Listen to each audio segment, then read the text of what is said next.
Hello students, welcome once again to the online class, and in this video we are going to discuss about the integration and the types of integrations. Okay, now first of all let me make you understand one thing. What is integration? It is nothing but the antiderivative of any function. I repeat, integration or integral we can say it is nothing but the antiderivative of any function. Now, what is the meaning of antiderivative? It is just opposite to the derivation, differentiation that we have already understood in your class 12. So now, how many solutions for this integrals are possible? The first one, say, whenever we have function is given to us, we can find the integral of that particular function with the help of standard formulas, standard rules. Then we can find out the integral with the help of chain rule. We can find the integral by substitution, and the most important one, we can find the integration by parts. There is a very minute difference between by substitution method and by parts method. Now, first of all, let's start with the first method, that is integrals of functions with the help of standard formulas or the standard rules. Now see, in integration, some rules, some formulas are already predefined that we have to use to find out the integral of any function. Now, first of all, the first basic or the commonly used formula in the integration is, it is k into x raised to power n. Now, suppose for the time being, if I remove this k, which is nothing but a constant value, it can be any alphabet value or it can be any numeric value. So that means any alphabet other than x will be considered as now the constant value, or any numeric value either positive, negative will be again considered as the constant value. So for the time being, if I remove this constant value k, it is, the formula says x raised to power n dx. So the integration of x raised to power n is nothing but x raised to power n plus 1 divided by n plus 1. So whatever is the power of the function x, that will be added by 1, and in the denominator again we will be having the same power plus c. Now plus c again stands for the constant value, because we know that integrals are of two types. One is the indefinite integral and the second one is the definite integral. So this is the case of indefinite, where the limits are not given to us. Limits over this integral sign a to b. If the limits are given, that becomes the definite integral. And in the questions of definite integral, this constant value c will not be the part of the answer. For example, now if the question is integrate 10x raised to power 4 plus 1 by x square plus 6 root x minus 3 with respect to x. And you can see this. Now all the terms are defined in terms of the same variable x only, and we have to integrate this function with respect to x only. Okay, so now it can be represented as integral sign, write down the function as it is, and the dx. Why we are writing down this dx and the integral sign? Because I already told you that integration is the antiderivative. So we are just finding out the antiderivative of the given function, and the derivative is represented by dx. That's why we are putting this sign. Okay, now in this function again sum rule and the difference rule is also applicable, because some terms are combined by the plus sign and the last two terms are combined by the minus sign. Okay, so in the case of sum and difference rule, there is no hard and fast rule. What we have to do, we'll just separate the terms and we'll find the integral of the terms individually like this.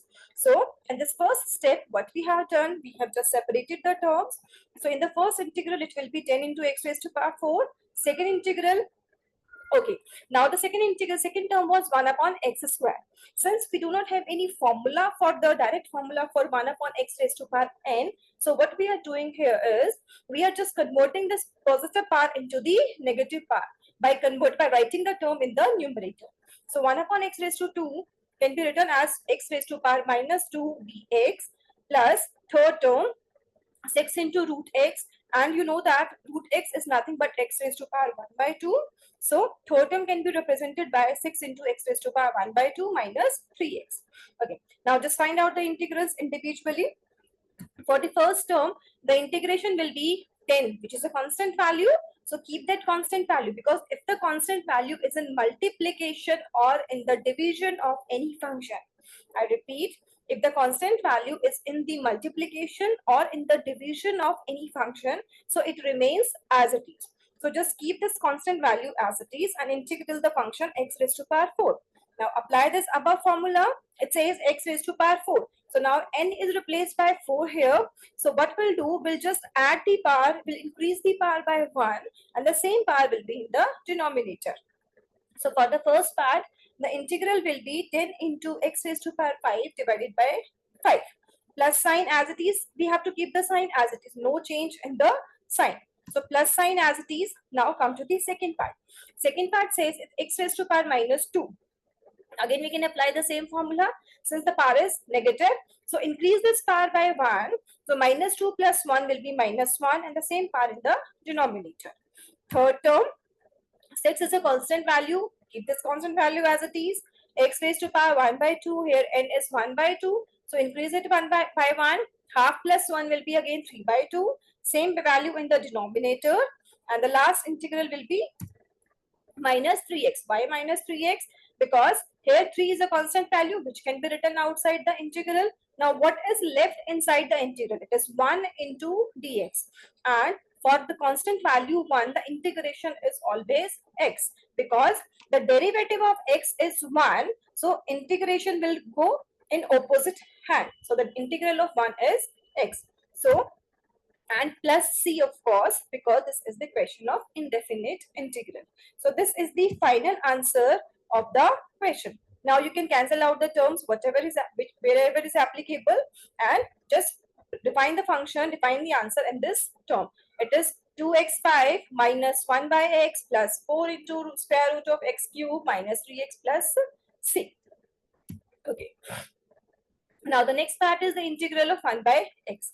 Now in the previous question, as we have seen that the second term was 1 upon x square. Since there is no direct formula, so we have done that. We can convert this power into the numerator with the help of negative sign. Now what about the function 1 upon x? Again, we do not have any formula for this one till now. We have not discussed any formula. So if I apply the same concept on this function as well, 1 upon x. So 1 upon x can be written as x raised to power minus 1, definitely, okay. Now, if I find the integral of this function x raised to power minus 1 with the help of the previous formula, so it becomes minus 1 increased by 1. So minus 1 plus 1, that is 0. Same value in the denominator, which is 0. So x raised to power 0 divided by 0, which is a not defined function. So we cannot find out the integral of 1 by x. So for this function only, where the power of x is 1 in the denominator, this formula is not applicable. Now for this function, we have another formula which says, because 1 by x is nothing but the derivative of logarithmic function log x. Okay? So now if y is equal to logarithmic x, then derivative is dy upon dx. And since integration is just the opposite reverse process of this derivative, so we can just simply write down 1 by x integration dx is nothing but equal to ln, means natural logs, or you can simply write down log logarithmic x plus c, which is a constant value again. So just keep one thing in mind. If x is in the denominator, if the function x is in the denominator, and if the power is 1, so we will apply the formula logarithmic x plus c. But since if the power is greater than 1, say if the power is 2, 3, 4, 5, or whatever is the power which is greater than 1, then we'll apply the previous concept to find the integral. Okay. Now, for example, if the question is find integration of 2 by 3x. Now, here 2 by 3, which is nothing but a constant value, can be written outside the integral. So, if I write down 2 by 3 outside the integral, now what is left? 1 by x dx. Now, for 1 by x dx, we know that we cannot apply the first formula. So, we have to apply the second one, which says 2 by 3 as it is in multiplication. Integration of 1 by x is logarithmic x plus c. Now another example, it says find out 4x into x square minus 5 by x square dx. Now here what is given to us? 4 is a constant value which can be written easily outside the integral. So, or now, here two functions are given to you, one within the bracket, one outside the bracket, which is 4x. Okay.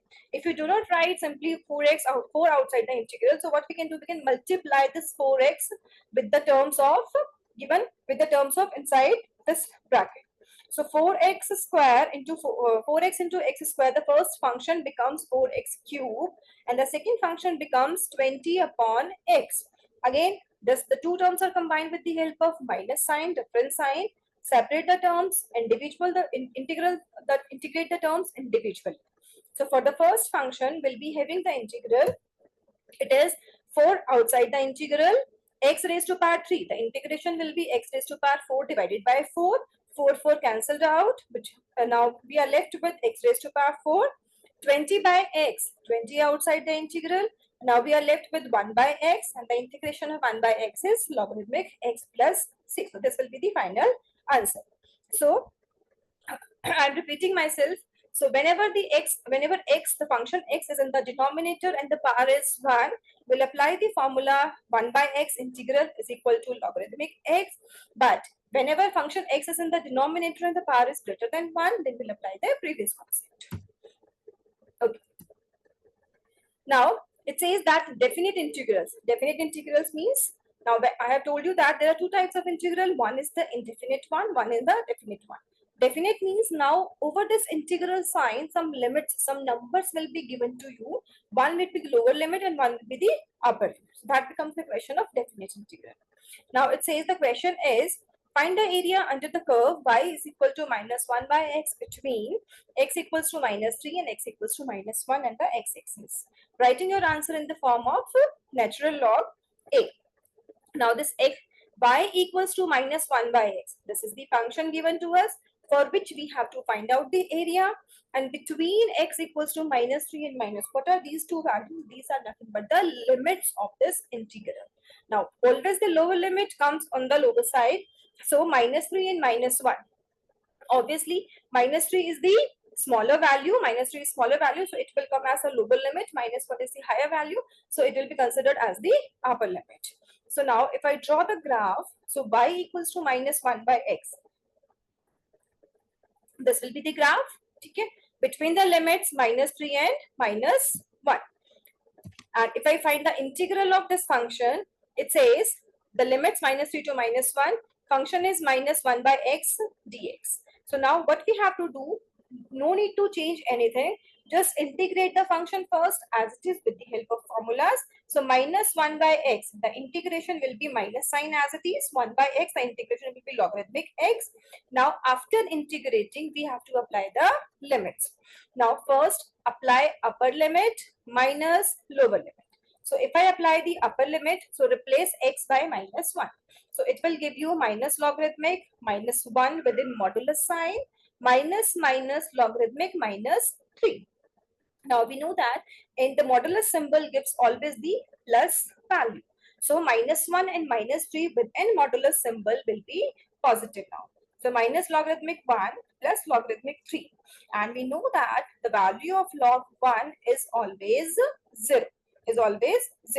So the final answer will be logarithmic 3 units square. Why units square? Because here we are finding out the area, and area is always defined in terms of the squared unit. So logarithmic 3 units square will be the final answer. Okay, so now here are some more formulas to find the integration. That means these are some standard rules. So this formula we have already discussed, the first one. Second formula 1 by x, again we have already done. Then we come to the exponential function. E raised to power x, that means this is an exponential function in mathematics. The integration and the derivative. The integration and the derivative of this exponential function always remains same. So if we find out the derivative also, it is again same function, e raised to power x only. And if I find out the integral, it is again same, e raised to power x. Now here are some integrals of the trigonometric functions. First is the sine x. The integration of sine x is nothing but minus cos x plus c. Integration of cos x is sine x plus c. And integration of secant square x is 10x plus c. Now, with the help of these formulas, we have to integrate these functions now, following functions. The first question is 4 sine x plus 7 e raised to power x dx. Now, this is the combination of this function is the combination of two types of functions, trigonometric function and the exponential function. Okay. So, the first step is just to separate the terms. So, if I separate the terms by applying different integral sign on this one, we get integral 4 sine x dx plus integral 7ex dx. Now integrate the terms individually. For the first function, we can write down this constant values 4 and 7 outside the integral. Okay, now for the first function sin x, the integration is minus cos x, direct formula we have. And for the second function, 7ex here and plus c as well. So the final value will be 7ex minus 4 cos x plus c here. Now, in practice, most of these steps can be left out because whenever you are in practice, whenever you do more and more practice, you can skip either the first and the second step. Directly, you can write down the integral and the direct formulas you can apply, and you can write down the final answer. So this was all about integration of standard function, integration of functions with the help of standard rules and the formulas. Now, the second part is reversing the chain rule, which is the most important part. Chain rule we have already discussed in the case of derivatives also, and now chain rule is applicable in the case of integration also. Now, how to apply this chain rule? It is totally different from the derivative. It is totally different now. Chain rule says whenever we have composite functions means whenever two functions are combined, then we have a combined power of those two functions. So this becomes the composite function, and we have to find out the integration with the help of chain rule. So now let us first understand the function. It says y is equal to fx raised to power n plus 1. Simple function, only one function is given to us, and in this function the power is n plus 1. So simply, if I find out the derivative of this function, the derivative says power comes forward, function as it is, one power subtracted, and the derivative of the function. This is the chain rule of derivative. Chain rule of derivative. Now, in the chain rule of integration, what we have to do? I say that integration and derivatives are the reversible processes. So, whatever answer we get after differentiating, if I integrate that answer, I should get the original function. So this is the answer, dy upon dx is equal to this thing. This is the answer after derivative. So if you integrate this function corresponding to dx, we should get the original function. This is the integration. Okay. Now see here, if I apply the same formula fx into f dash x, two functions are in multiplication where one is the derivative of another. So we can directly write down the answer will be always the original function. So here it says the integral fx raised to power n into f dash x dx. The integration of this function will be fx, the original function, which is fx only, fx raised to power n. So the integration will be fx raised to power n plus 1 divided by n plus 1 plus c. Now we can apply this chain rule with constant values as well. Suppose if k is any constant value, and we know that if constant is in multiplication or is in division with the original function, so just keep that constant value as it is. So k outside the integral as it is, and the integration of again this function fx raised to power n f dash x becomes fx raised to power n plus 1 divided by n plus 1 here. Plus में c. Okay. Don't try to learn this formula. Just try to recognize that the function you are integrating is of the form. Okay. Now there is a short trick here. No need to learn this formula. If the function, whenever in the integration question, if the function is given in this format, where two functions are combined with multiplication sign, and one function is the derivative of another function, just simply write down the integral in this form, fx raised to power n plus 1. Now suppose if the question is we want to integrate 2x plus 7 raised to power 5. So Clearly, the derivative will be 2x. Consider the derivative of y. So if I consider this function 2x plus 7 raised to power 6, if I find out the derivative here, power comes forward, function as it is, 1 power subtracted, and the derivative of the function in multiplication. So 6 into 2x plus 7 raised to power 5 into 2. So that will be the derivative of this original function, 12 into 2x plus 7 raised to power 5.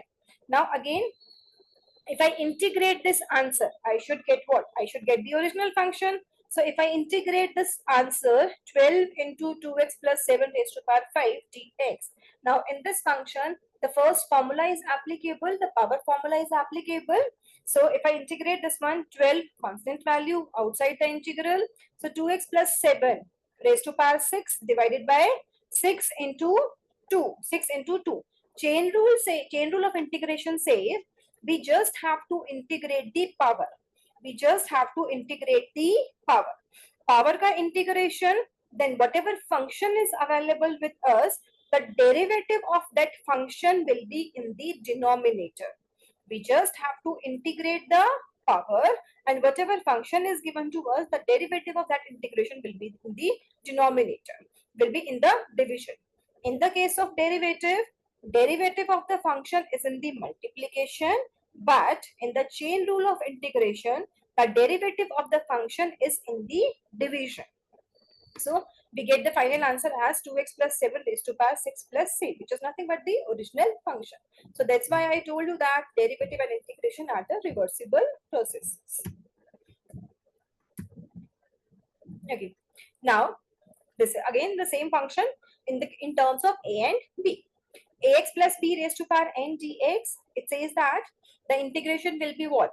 Ax plus b, integration of power. Power is n here, and the integration of power is always increase the power by 1, and the same power will be in the denominator. Okay, fine. So ax plus b as it is, integrate the power. So n plus 1. Power will be increased by 1, n plus 1, and the same power in the denominator, which is n plus 1. But what about this a with n plus 1? Because we are given the function ax plus b.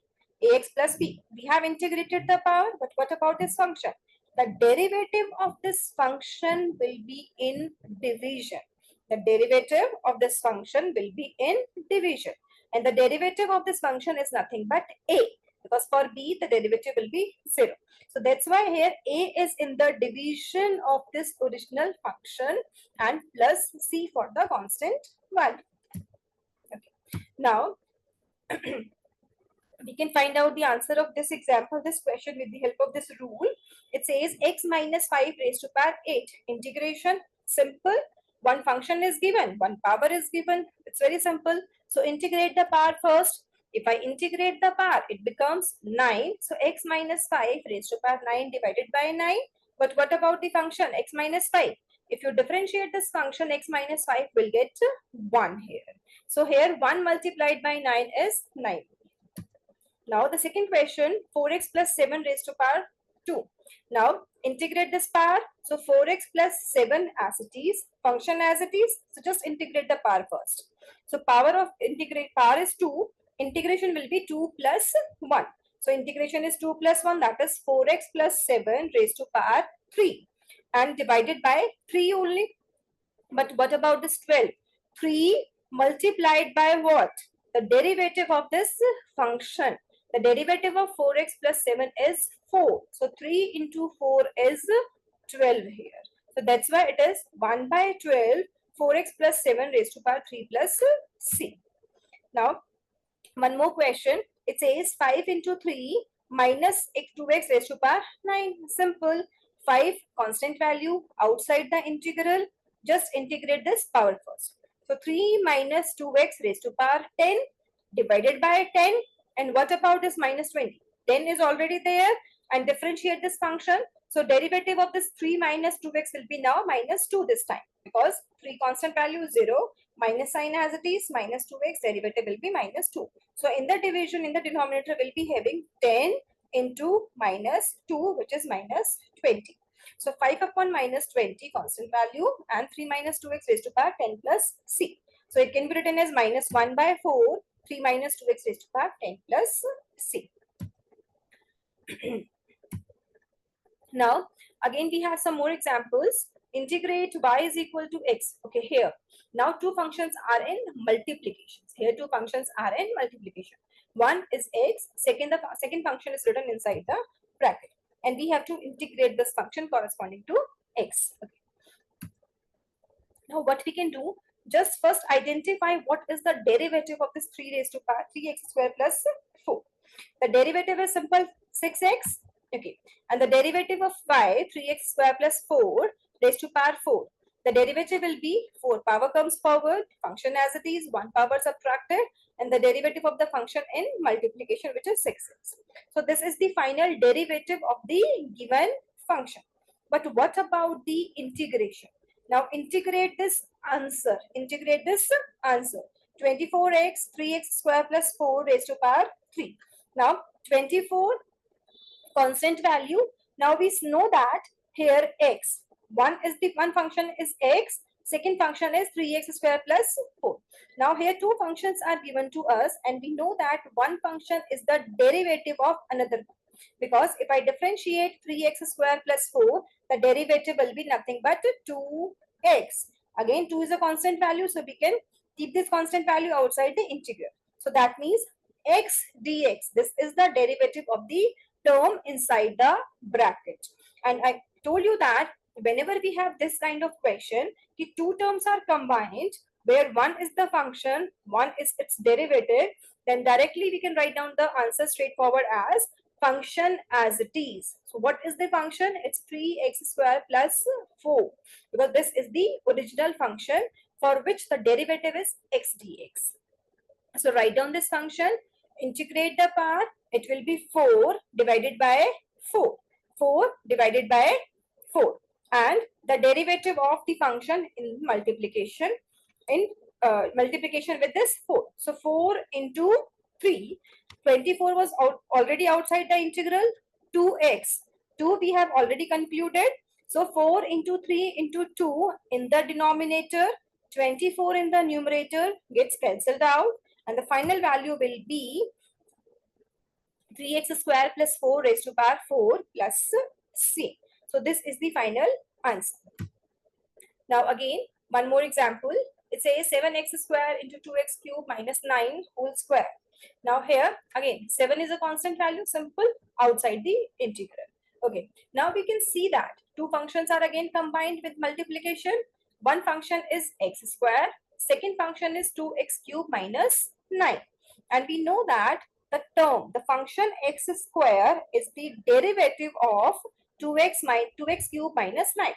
Again, two functions are combined, fx and its derivative.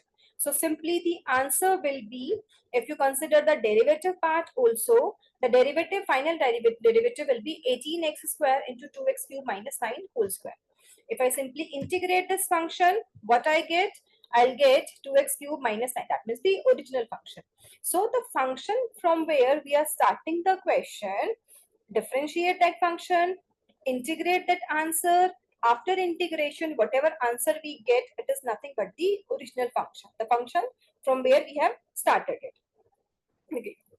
So it will be now 1 by 18 2x cube minus 9 whole cube plus c.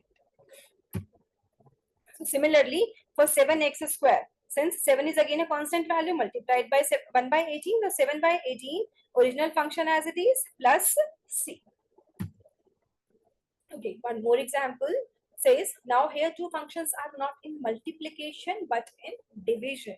The first function is x square in the numerator, and the second function is square root of x cube minus 1 in the denominator. Here two functions are given to us in division, but again the same concept is applicable. Here one function is the derivative of another function. Here numerator is the derivative of denominator. Numerator x square is the derivative of denominator.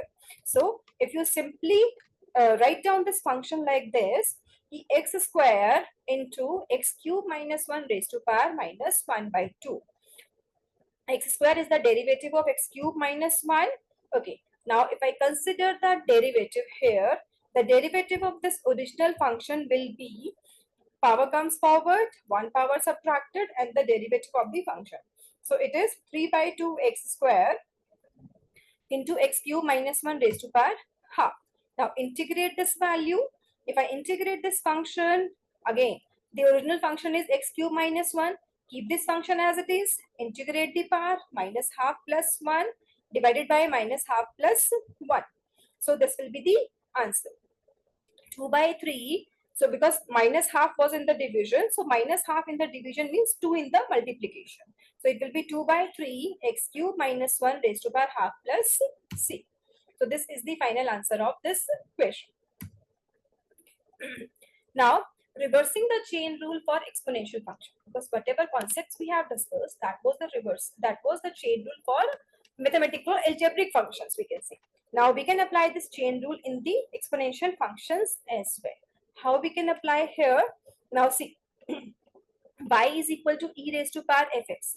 Y is equal to e raised to power fx. The integration, the derivative is simple.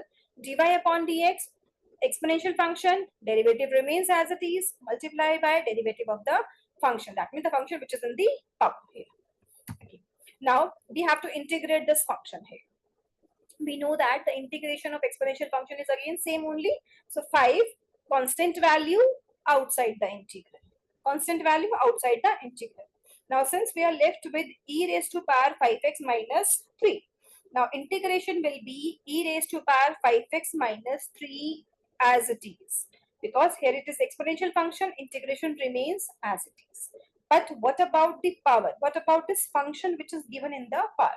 The derivative of this power, the derivative of this function will be in division, So if I differentiate 5x minus 3, the answer will be 5. The derivative will be 5.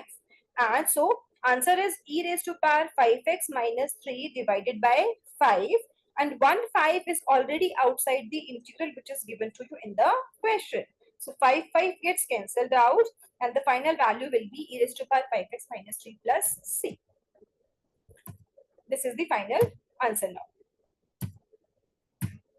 Similarly, if I multiply this, so if say 5 is not given as a constant value, so simple the integration will be this e raised to power 5x minus 3 as it is, 1 upon 5 in the multiplication. If 2 is a constant value here, so 2 upon 5 into this e raised to power 5x minus 3. Now same value as it is, same function in terms of a and b here.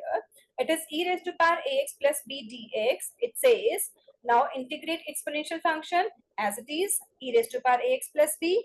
Derivative, differentiate the power ax plus b. The derivative will be a only, which will be in division. This one. So 1 upon a e raised to power ax plus b plus c. To put the c, if you do not put the c in the case of indefinite integral, that will be considered as the wrong answer. So it is always important, it is always necessary or compulsory to put plus constant value plus c in the case of indefinite integral. But when it comes to the definite integral, there is no need to put this plus c value here, because in that case we get the answer in the form of any numerical. Okay. Now the next question is integration of 6 upon e raised to power 3x. Here this e raised to power 3x, the function is in the denominator. Simply what we can do, we can write down this denominator in terms of numerator by converting the power into negative value. So 6 into e raised to power minus 3x. Now we can apply the same formula. 6 outside the integral. The integration will be e raised to power minus 3x as it is divided by minus 3. Divide by minus 3. Why? Because this minus 3 is the derivative of the power here. So 6 upon minus 3, which can be written as minus 2 here. So the final value will be minus 2 e raised to power minus 3x plus c. Or we can again write down this one as minus 2 upon e raised to power 3x, because the original question, the original function was given in terms of positive power. So we can convert again the answer in terms of the positive power. Now this method cannot be extended to the cases where the exponent is not linear. Exponent is not linear means when the power, the exponent, the power function e, and the power is again not a linear function. Exponential function, and whatever is the power of that exponential function, it is not a linear function. It can be any other function like quadratic, cubic, polynomial, or any other biquadratic function. So how to integrate this function in this case now? So what we do in this situation, we just simply write down here. Again, we can identify that two functions are given to us. One function x, second function exponential function e की power 2x square. Simple. So here x square, the derivative of x square is nothing but x here. The derivative of x square is nothing but x here. So what we can do here, we have written that we have multiplied the original function, we have multiplied and divided the original function by 4 here. Why we have multiplied and divided the original function by 4? Just to convert, because here it is 2x square. 2x square is in the power of e. So, and the derivative of this 2x square is nothing but 4x. The derivative of this 2x square is 4x. So, when we differentiate the power of e, we are completely getting this another function 4x. So again, two functions are in multiplication. One is 4x, second is e raised to power 2x square. Two functions multiplication, and one function is the derivative of another function. And we have discussed that when this is the situation, then the answer is directly the original function as it is.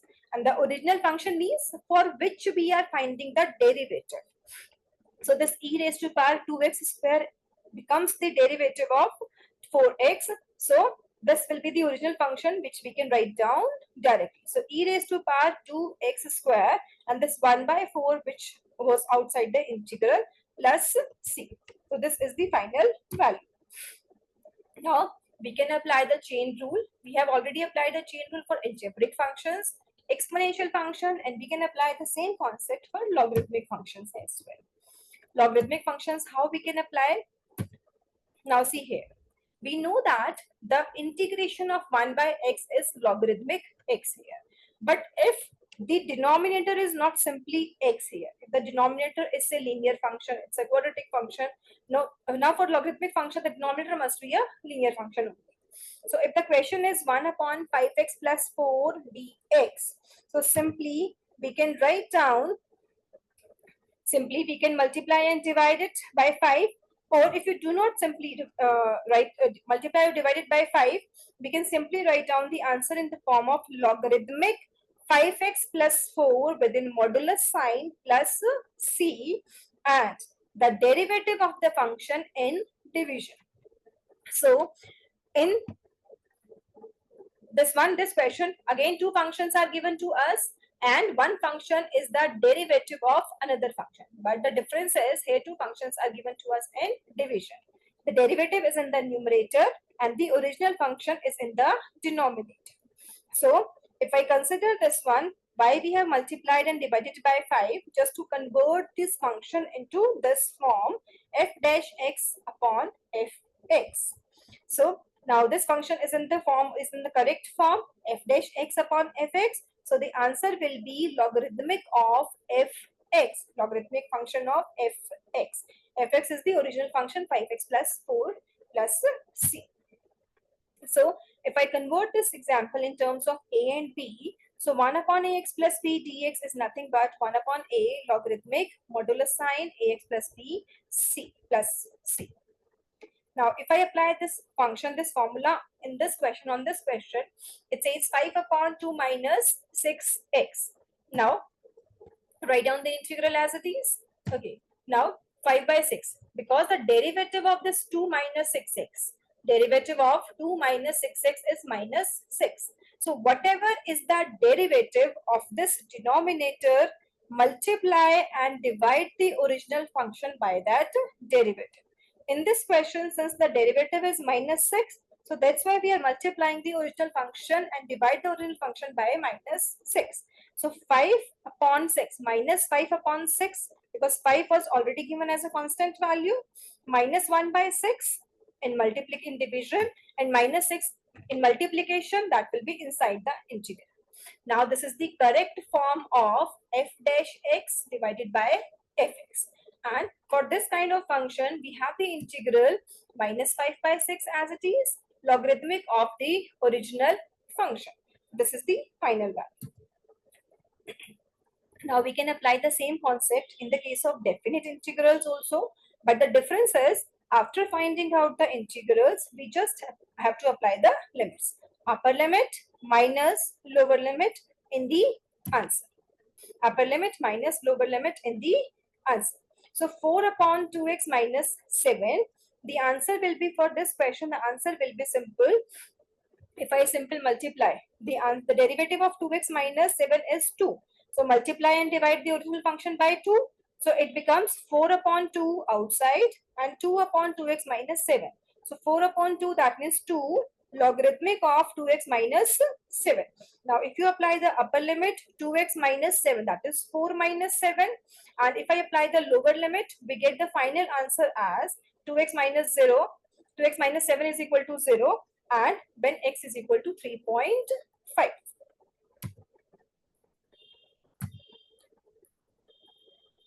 Okay, now this is the integration again of the form. I told you that multiply and divide by the derivative of the denominator. So that is 2 here. So multiply and divide the original function by 2. So 4 upon 2 outside, which becomes 2 inside the integral. Now write down the integral. It is 2 into logarithmic within modular sign 2x minus 7, between the limits minus 1 and 2. Now apply the limits to logarithmic upper limit, which is 2 here. So the first term becomes 4 minus 7 minus logarithmic. Apply the lower limit, which becomes minus 2 minus 7.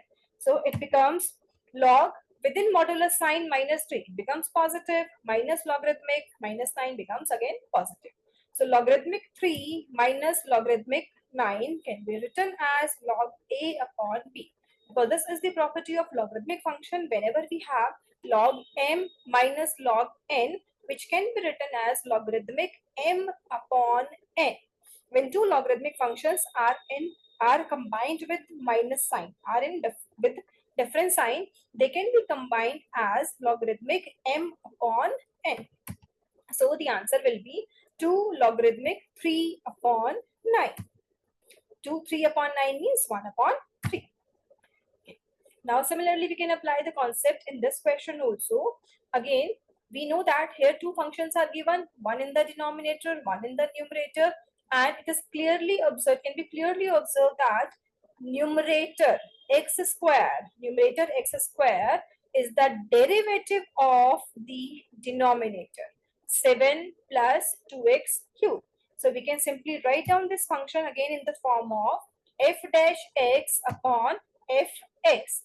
F dash x upon fx. But the difference is the derivative of 7 is 0 and the derivative of 2x cube is here 6x square. So 6 is missing. So whatever is the derivative, we just multiply and divide the original function by that derivative. So 1 by 6 outside and multiplication 6 will be inside the integral. Now this is the correct form. Apply the formula 1 by 6 as it is, logarithmic 7 plus 2x cube plus c. Okay, second question. Say 4 into 2 e raised to power 2x divided by e raised to power 2x plus 1. Now again it is again clear, the derivative, the numerator is the derivative of the denominator. So 4 outside the integral and the final derivative of e raised to power 2x plus 1 is e raised to power 2x into 2. Here 2 is missing. Multiply and divide by 2. Simply we get this function. Now integrate it. We get the final answer in this form, 2 into logarithmic within a modular sign e raised to power 2x plus 1 plus c. Now integral of tan x, which is a trigonometric functions. Now this tan x can be written as sine theta upon cos theta. Sine theta upon cos theta. Again, this is the same form. Why this is the same form? Because the numerator is sine x, the denominator is cos x, and we know that the numerator is the derivative of denominator. because the derivative of cos theta is minus sine theta. So simply we can apply the same concept here also. So it will be minus logarithmic cos x plus c.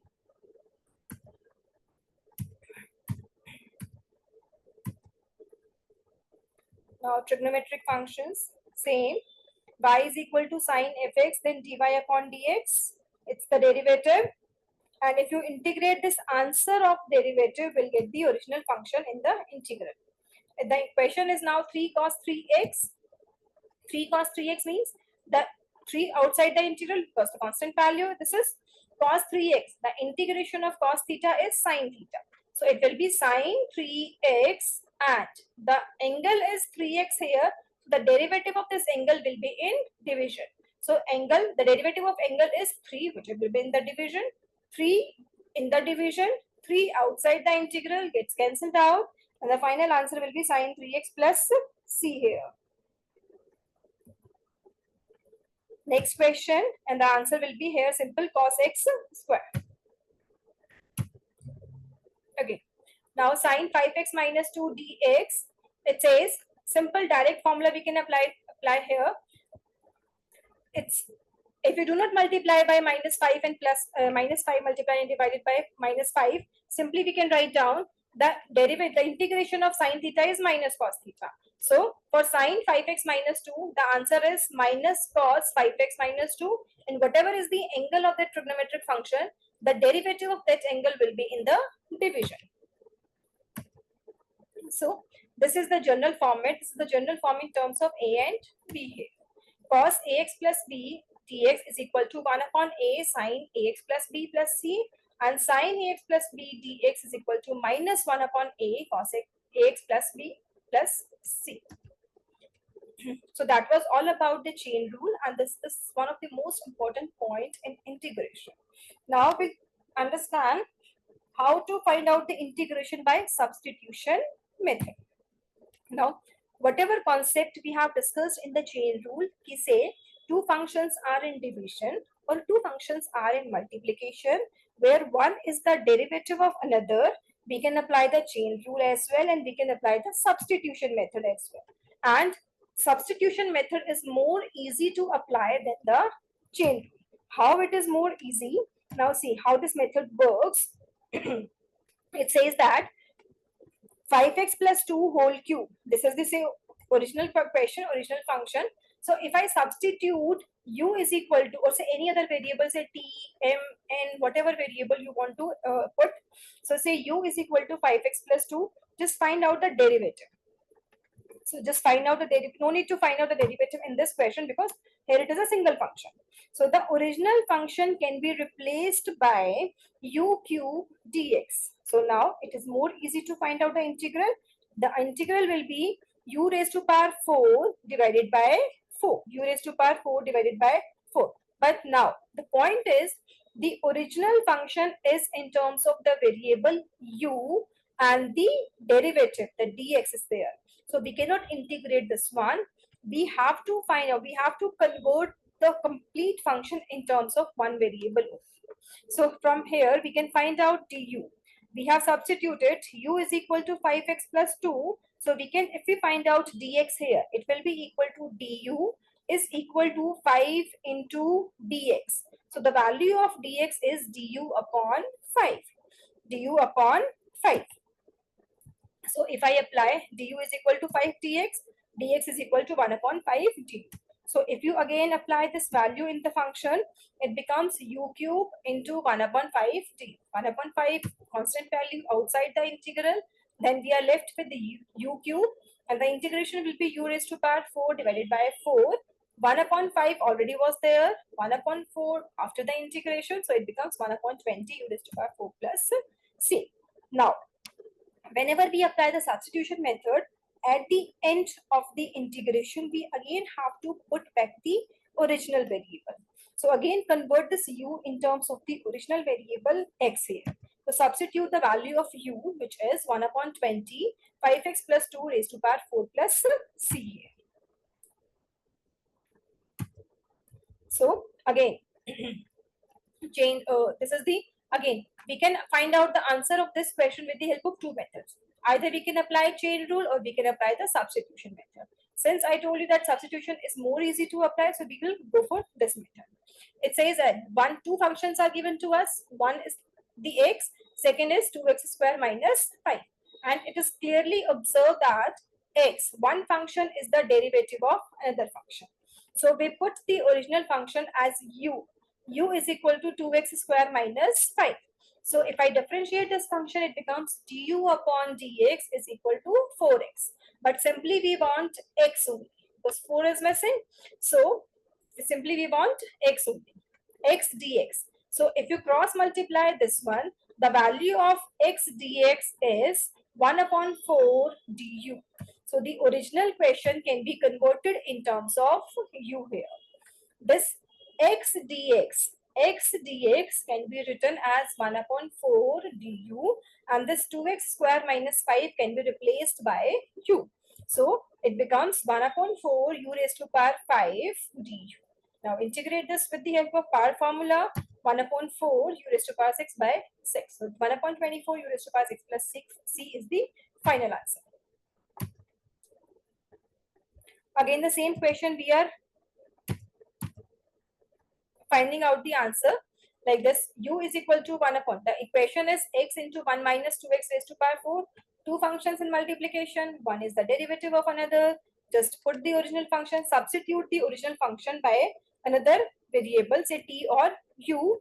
Find the derivative, replace the complete function in terms of another variable, and then integrate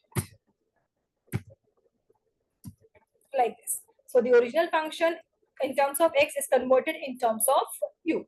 Whatever terms are cancelled out, cancel those terms. Otherwise, write down the constant values outside the integral. So this becomes the function like this: 1 minus u raised to power 4. Now two functions, again multiply the terms, separate the terms, and then integrate the terms individually. And after integrating, convert, put back the original function, original variable as it is. So this is the final answer, but what we have to do, we have to again change the variable back to x. So what was the value of u? It was equal to 1 upon 2x. So we will convert this u again in the original function 1 minus 2x. So this is the final answer. Now see, we can apply the same concept in the case of definite integrals also. Just what we have to do after finding out the complete solution, we have to apply the limits here. Lower limit 4, the lower value as the lower limit and the higher value as the upper limit. So if you consider this function 2x upon square root of 8 minus x here. So it can be written as, now we have substituted 8 minus x square root raised to power 1 by 2 as u. Find the derivative. The derivative will be like this: minus 1 upon 2 u. Convert the original function in terms of u. So the original function was this, and we have converted the original function in terms of u between the limits 4 and 7. So this is how. Okay, now keep one thing in the mind. Whenever we apply the concept of substitution in the case of definite integral, we have to change the limits also, because we are changing the variable, we are changing dx into the another variable du. So we have to change the limits also, because the original limits was for the original variable. So change these limits by putting these values in the substituted values. So this, after changing all the limits, after changing the variables, this becomes the integral 1 to 2. Now whatever is the constant value, write down that constant value outside the integral and integrate the function. So this becomes the final answer in terms of u. Now apply the limits, upper limit minus lower limit, and we get the answer as minus 22 minus 22 into 2 by 3 units square. In the case of definite integral, we never put plus c, because we are getting a definite value here. Now the next part is integration by parts. Integration by parts means whenever two functions are given to us in multiplication or in division. Basically, this is nothing but the product rule. When two functions are given to us in multiplication or division, but one function is not the derivative of another function.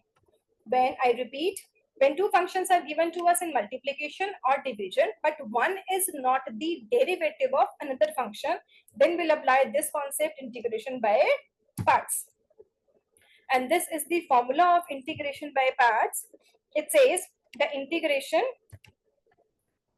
will apply the eyelet rule to identify which is the first function, which is the second function. Eyelet rule stands for I. I stands for inverse trigonometric function. L. L stands for logarithmic function. A. A stands for algebraic function. T. T stands for trigonometric functions. And E. E stands for exponential function. Now it says that we will go the preference, we will allocate the preference from top to bottom. Now suppose if we have two functions, one is the logarithmic one is the algebraic one.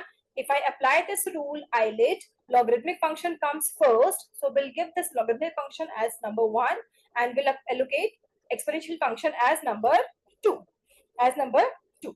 and this is the formula of by parts. It says first same derivative of second minus first same into integration of second minus derivative of first into integration of second and whole dx again. Now if I apply this formula here, x sin x dx, here two functions are combined. One is algebraic, that is x, one is trigonometric. Both are different in nature, because here one function is not the derivative of another function. One is algebraic, one is trigonometric functions here. Okay, so now what we do, will now first apply the eyelet rule to give the preference. Eyelet rule, according to this eyelet rule, algebraic function comes first, so x will be given number 1, sin x trigonometric function will be given number 2. So now here apply the formula. First same, first as it is means x as it is, into integration of second, sin x is the second function and the integration of sin theta is minus cos theta.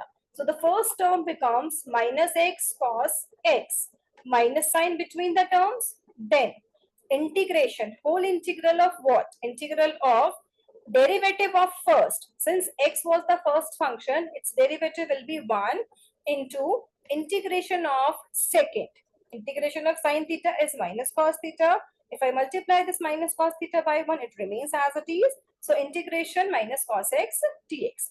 In the next step, minus minus multiplied, so it will be plus integration cos x. Now find out the integral of cos theta, which is again sin theta.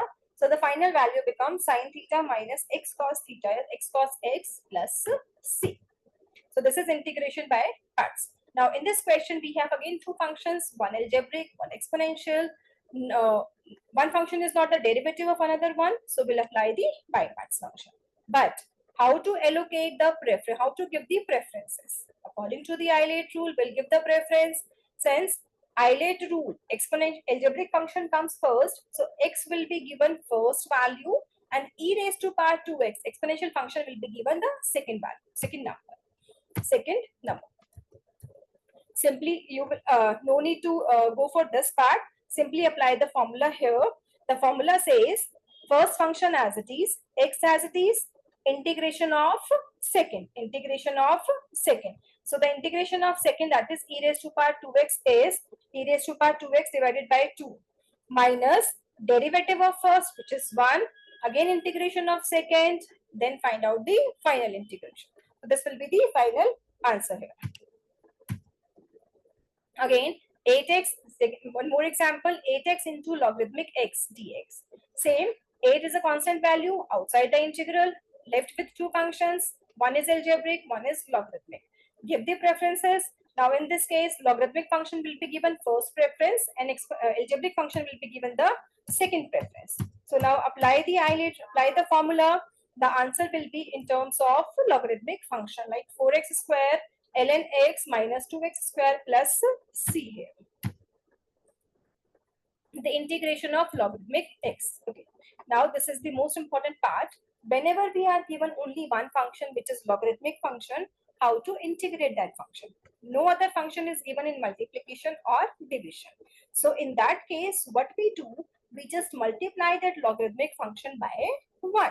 Why we are doing so? So that we get one algebraic function in terms of 1 here. That we can, after that we can apply the by parts rule. So we are multiplying the logarithmic function by 1. So here again two functions are multiplication, algebraic and logarithmic. Logarithmic will be given first preference, algebraic function will be given the second preference. Now apply the by parts formula and we'll get the answer in this form.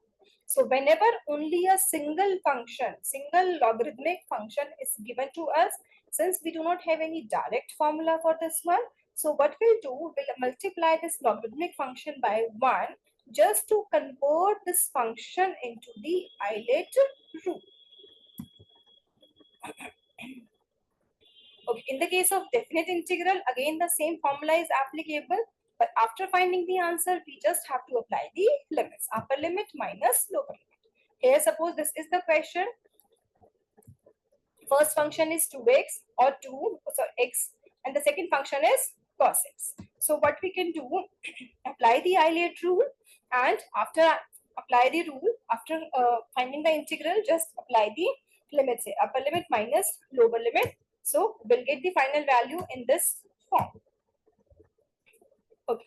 Now we have concluded that we have discussed what are the standard formulas or what are the standard rules of the integration, how we can apply chain rule, how we can apply integration by substitution method, how we can apply integration by parts. Now we'll discuss some questions based on these concepts.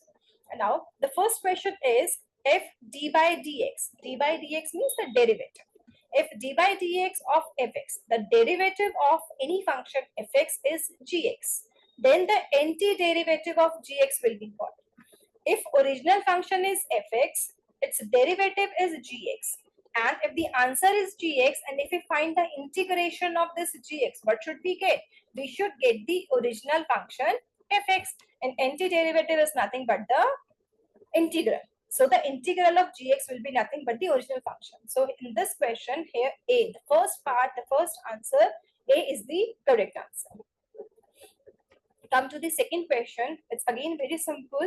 It's a question of definite integral. Limits are given to us 0 to 2 and the function is x square dx. Simply first integrate the function with the help of power rule. So if I integrate this function, I get x cube divided by 3. X cube divided by 3 within the limits 0 to 2.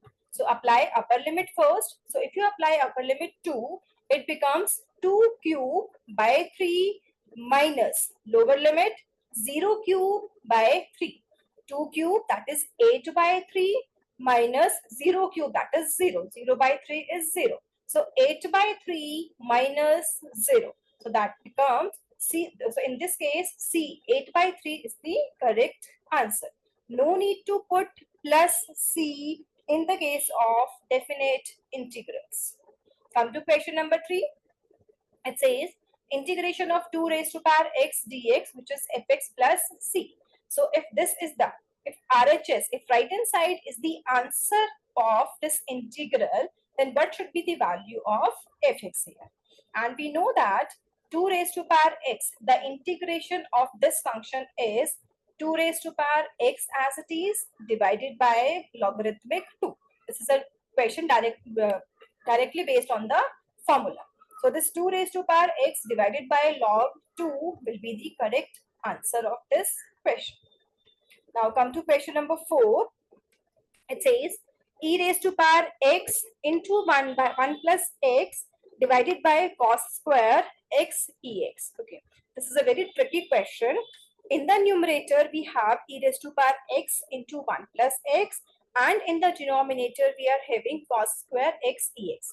If you observe this denominator, if you observe the angle of the denominator, which is x into ex, and if you substitute this x into ex is equal to t and find out its derivative, the derivative of this angle will be nothing but the numerator, the complete numerator. So what we can do, we can substitute the angle of this trigonometric function as t and convert this complete integral in terms of t.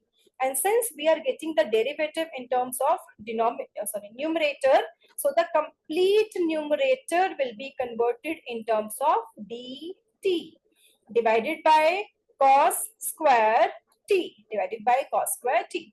And 1 upon cos square theta is nothing but secant square theta. And the integration of secant square theta is tan theta, tan t. And now again replace the substituted variable by the original variable, which is tan into x ex. So for this question, B is the correct answer. Now, question number 5, ex into cos x minus sin x. It's again very simple question. We know that within the bracket here two functions are given, cos x minus sin x. Two functions, one is the derivative of another function. We know that minus sin theta is the derivative of cos theta. So minus sin theta is the derivative of cos theta. So the original function is cos theta. So the answer will be simple cos theta. But it is multiplied by ex. So we get the answer ex cos theta plus c. So A is the correct option for question number 5. Okay. Now come to question number 6. It says that if A is such that, if A is any value such that the integral x dx between the limits 0 and a less than equal to a plus 4, then what should be the value of a here? Okay, now what we have to do here, just find out the integral and apply the limits. Find out the limits. So it will be, the integration will be, say, x square by 2. X square by 2. Apply the limit 0 to a. So we get a square by 2 minus 0 square by 2. So we get a square by 2 less than equal to a plus 4. Multiply this 2 on the right hand side. That will be a quadratic equation. And if you make the factors of that quadratic equation, we'll get the factors in terms of minus 2 and 4. So the value of a lies between minus 2 and plus 4. So option D is the correct answer for question number 6. Question number 7. X square e raised to power x cube dx equal to what? Now here again two functions are in multiplication, and it can be clearly seen that x square, the first function, is the derivative of the power of the second function x cube. So simply substitute x cube is equal to t. So we get 3x square dt, 3x square dx is equal to dt. So replace this x square dx by dt 1 upon 3. And it will be e raised to power t. Integrate it and put the original variable back. So A is the correct option for question number 7. Come to the next question, number 8. It says ax plus b raised to power 3 dx is equal to what? It's very simple. Now what we have to do, it's a question of chain rule. Integrate the power only and differentiate the function in division. So first integrate the power. 3 is in the power. So if I integrate this, it will be increased by 1. So it becomes 4. So we have two options, A and C, which are with the power 4. So B and D are already cancelled out. So we are left with only two options, A and C. Now it will be increased by 1 divided by 4. Same power in the denominator. And the derivative of the function ax plus b is in the again denominator. So A. Option A, ax plus b raised to power 4 divided by 4a plus c will be the correct option for this question number 8. Now come to the next question, number 9. Find the value of 2x into cos x square minus 5. Again, two functions in multiplication, which can be seen that 2x, the derivative, it is the derivative of the angle of this trigonometric function. So substitute this angle as t. So x square minus 5 is equal to t. The derivative will be 2x dx, which is equal to dt. So if I completely replace this original function in terms of t, it becomes cos t dt. Cos t dt. The integration of cos theta is sin theta. So we get the answer sin t. Sin t plus c. Now replace the original variable. Replace the variable by the original one. So we get sin x square minus 5. So B is the correct answer. Now the last question. It says find e raised to power the integration of e raised to power x log a plus e raised to power a log x plus e raised to power a log a. Okay. Now we have one more property of logarithmic function. If the function is m log n, m log n, so it can be written as log n raised to power m. So we have to apply this property in this question. For the first term, this x becomes the power of a. X becomes the power of a. So it becomes, the first term becomes e raised to power log raised to power e into e raised to power logarithmic a raised to power x. Second term becomes e log x raised to power a. Third term becomes e raised to power logarithmic a raised to power a. And we know that exponential and logarithmic functions are again reversible functions, so which can be cancelled out, which can be these are interchangeable functions, so which will be cancelled out. So e and logarithmic function will be cancelled out. So in the first term, we are simply left with a raised to power x. Second term, we are left with x raised to power a, and for the third term, we are left with a raised to power a. And since the first term is a raised to power x, so its integration will be simply a raised to power x divided by log a. The second term is x raised to power a, so its integral will be, because since the power is a constant value, so its integral will be x raised to power a plus 1 divided by a plus 1. And the third term is a raised to power a. Here no variable is included because a is a constant value, the power is again a constant value, and the derivative of any constant is, and the integration of this constant value will be, it will be a raised to power a into x. It will come outside the integral. So here in this c part, this will be the correct option, but here one term is missing. So this will be the correct option, but one term is missing. Before the c, a raised to power a outside and x will be there. So we will add one more term in this option C. After that, it becomes the correct answer. So students, in this video, we have discussed about the integration. What are the types of integration? How many solutions are possible for one question of integration? And what examination style questions can be there? What kind of questions can be there in your exam? Okay, so that will be all for this video.